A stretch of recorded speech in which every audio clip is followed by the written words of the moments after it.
Mister CEO की daring wife episode 37। Please like comment और subscribe करना ना भूलें। एपिसोड 37। ये रहा एक्स्ट्रा ब्रश और ये रही टॉवल, आप इसे यूज़ कर सकते हो। सोनिया ने वे सारी चीज़ें रिया को सौंप दी। उसने वे सब उसके हाथों में रख दिया। रिया ने यह सब देखकर अपनी भौहें आश्चर्य से उठाईं। उसके अंदर एक छोटी सी आग भड़क रही थी। उसने खुद को शांत रखने के लिए बार बार याद दिलाया, वे किसी और के घर में कोई सीन क्रिएट नहीं करना चाहती थी, खासकर जब वे नौकरानी उसकी नहीं थी। और ये रहा कप। मिस्टर राठौर दूसरों के द्वारा इस्तेमाल की गई चीज़ों को पसंद नहीं करते। जो भी चीज़ आप यूज़ करो, यूज़ करने के बाद उसे फेंक देना। सोनिया ने उस कप को सिंक पर रखते हुए कहा। उसने उसे इतनी ज़ोर से रखा था कि आवाज़ पूरे बाथरूम में गूंज उठी। और ये रहे आपके पहनने के कपड़े। उसने उन कपड़ों को काउंटर पर फेंक दिया। रिया खन्ना ने अपना गुस्सा शांत करने के लिए अपना गाल काट लिया। उसके हाथों में खुजली हो रही थी उस नौकरानी को एक ज़ोरदार तमाचा मारने के लिए। अगर ये 2 साल पहले की बिगड़ैल और घमंडी रिया होती तो वह अब तक की सोनिया को बहुत बुरा सबक सिखा चुकी होती। ऐसा करने में वे बिल्कुल भी देर नहीं करती। उसके लिए किसी को चोट पहुंचाना पलक झपकने जितना आसान था। वे इस बेवकूफ़ लड़की को थप्पड़ मारने में ज़रा से भी देर नहीं करती। उसके अंडर में बहुत हाई सोशलिस्ट और वेल्थी फैमिली की लड़कियां रहती थी, जिन्हें कंट्रोल करना उसे बहुत अच्छे से आता था। उसके लिए एक नौकरानी जिसका कोई बैकग्राउंड न हो, उसको हैंडल करना किसी बच्चे के खेल से कम नहीं था। लेकिन उसने खुद को याद दिलाया कि यहाँ से जाने के 2 साल के भीतर उसने ये सब कुछ नहीं सीखा था। उसके काउंसलर ने उसे वार्न किया था, कभी भी दूसरों के सामने अपने ट्रू इमोशन नहीं दिखाने चाहिए। तूफान जितना शांत होगा, बर्बादी भी उतनी ही बड़ी होगी। उसे इन छोटी सी चीज़ों पर खुद को इतना परेशान नहीं करना चाहिए। और वैसे भी वे अर्नब राठौर के घर में दोबारा विजिट करने की प्लानिंग नहीं कर रही थी, तो उसे ये दोबारा बर्दाश्त करने की ज़रूरत नहीं है। अगर वे सोनिया को कुछ कहना चाहती है तो पहले उसे वेट करना पड़ेगा, जब तक वे रिया की लास्ट हद ना तोड़ दे। एक छोटा सा शैतान जो रिया के कंधे पर बैठा था, बार बार उसे सोनिया को पनिश करने के लिए उकसा रहा था। वे कह रहा था तुम्हें उसे सबक सिखाना चाहिए, अपने सुपीरियर को कैसे रेस्पेक्ट करते हैं। वे उससे कह रहा था कि उसे सोनिया को ऐसा सबक सिखाना चाहिए कि वे ज़िंदगी में फिर कभी रिया से उलझने की ना सोचे। रिया खन्ना सोनिया के चेहरे को देखकर सोच में पड़ गई कि वे शैतान की सुने या नहीं। दूसरी तरफ सोनिया के पास कोई दूसरा रास्ता नहीं बचा था। वे कमरे से बाहर चली गई। आखिरकार वे अभी भी एक नौकरानी ही थी।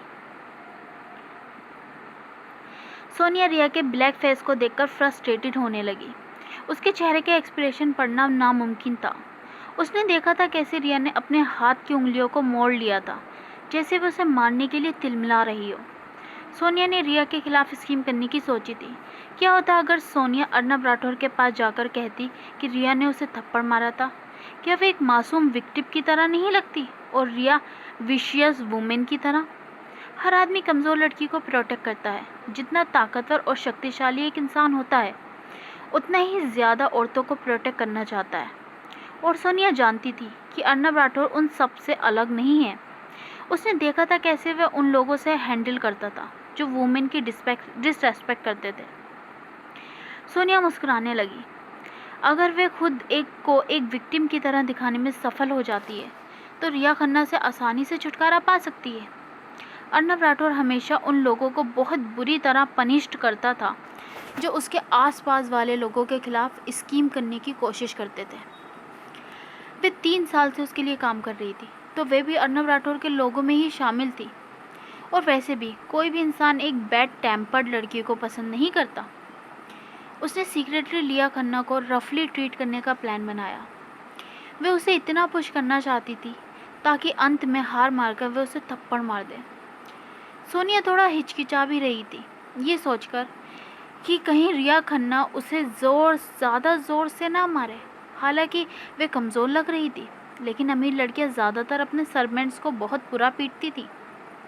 और ये रिया खन्ना तो सर से पांव तक पैसों में नहाई हुई लग रही थी। क्या होगा अगर उसके ज़्यादा ज़ोर से मारने पर उसके गाल पर निशान रह गए तो? तभी उसने अपनी इस सोच को एक तरफ रख दिया और मुस्कुराई। जितना गहरा निशान होगा उतनी ही जल्दी अर्नब राठौर उसे प्रोटेक्ट करने के लिए उत्तेजित हो जाएगा।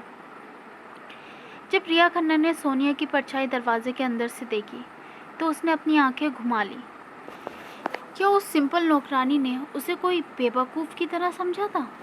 वे बहुत अच्छे से जानती थी सोनिया क्या प्लान कर रही थी। रिया खन्ना इन सारी स्कीम में पहले से ही माहिर थी। कैसे आंखों में आंसू लाकर खुद को एक ब्यूटीफुल वुमेन की तरह दिखाओ, ये सब उसे बहुत अच्छे से आता था। हालांकि अभिषेक कपूर कोई सिंपल इंसान नहीं था और वर्षा का मैं गरीब लड़की हूँ जो एक अमीर प्रिंस के प्यार में फिसल गई वाला एक्ट उससे कई गुना इफ़ेक्टिव था। इसलिए रिया खन्ना की ये टैक्टिक्स कभी भी काम नहीं करते थे। उसने सोचा कि अर्नब राठौर इन एंटिक्स पर यकीन करेगा। उसके हाई आईक्यू को देखकर वे ये जानती थी कि ऐसा होना इम्पॉसिबल है। उसने इन सारी थॉट्स को अपने दिमाग पर पीछे ढकेल दिया और जल्दी से अपने आप को फ्रेशन अप करने लगी। शावर से बाहर निकलने के बाद उसके अंदर से जैस्मिन की खुशबू आ रही थी। उसे ये देखकर आश्चर्य नहीं हुआ कि गेस्ट रूम भी इतना ज़्यादा लग्जीरियस प्रोडक्ट से भरा हुआ था। राठौर इंडस्ट्रीज़ के इंडिया और बाहर विदेशों में सक्सेस के साथ अर्नब राठौर पैसों में तैर रहा था। जल्दी से उसने अपने दांत ब्रश किए और अपना चेहरा धोया। वे नहाने के बाद कपड़े पहन लिए। रिया को ये देखकर आश्चर्य नहीं हुआ कि वे कपड़े उस पर बहुत ढीले डाले थे। वे उसके साइज़ के नहीं थे। वे तुरंत समझ गई कि ये मीरा राठौर के कपड़े थे। सभी राठौर बहन भाई वास्तव में लंबे चौड़े थे। ये सब कुछ उनको उनके माता पिता के अच्छे जेनेटिक्स की वजह से था। उनके आइडियल हाइट और नेचुरल फ्लॉलेस बॉडी की वजह से हर कपड़ा उन पर बहुत अच्छा लगता था। दूसरी तरफ रिया उन कपड़ों में ऐसी लग रही थी जैसे किसी बच्ची ने अपनी माँ के कपड़े पहन लिया हो खेल खेल में। यह ड्रेस मीरा पर बहुत अच्छी तरह फिट आती, मगर रिया पर यह बहुत ज़्यादा ढीली और लूज़ थी। रिया इन कपड़ों में बहुत ज़्यादा शेपलेस और बैंड लग रही थी। वे अपने आप से ही नाराज़ हो गई।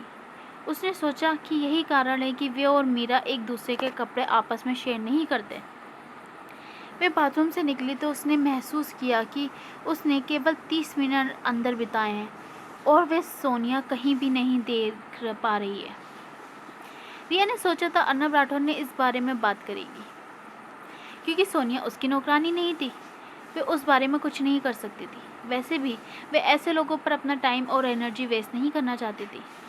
मैं इस काम को अर्नब राठौर पर छोड़ दूँगी, क्योंकि ये वही था जिसने इन तरह के लोगों को अपने यहाँ काम पर रखा था।